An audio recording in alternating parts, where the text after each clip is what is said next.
Good evening, Dan Fitzpatrick here at StockMarketMentor.com. Today let's talk Freedom Holding. This is why this stock was put on the IBD 50 today, which is, pretty amazing for some goofy company that, I'll be honest, I'd never heard of it. And so because of that, it got a lot of press. So I thought I'd just take a stab at it technically. If we start with the weekly chart, you can see the stock's run up a lot. I wish the heck somebody had told me at $5, but what are you going to do? But the way the stock's traded since December, when it kind of peaked, it's traded sideways. And so that's our current situation on a weekly chart. It's overextended.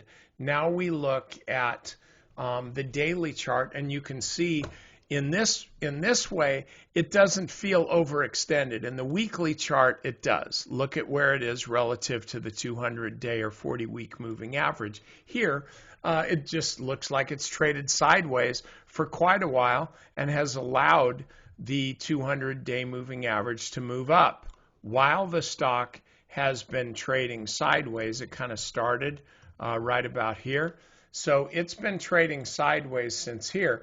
The 200-day moving average has moved from 23 all the way up to 38 or so, or actually 30, about 35, 36 where it is now. So the stock really is extended in this way, but not over the 50.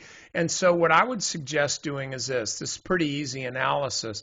You have to look at this, about 12%, as your potential downside. So if you are buying it now, you're risking about 12%. What I would do is hope, it's not a method, but it is an emotion, hope that the stock falls back to test the 50-day moving average, where at least you're buying it around the middle of the range. Once it does that, once you can buy it around 53-ish, then you set your stop down about 6% or so, and you're going to wind up doing okay. If you get stopped out, it's okay. It's an acceptable loss. If the stock continues to run, then it's an acceptable gain.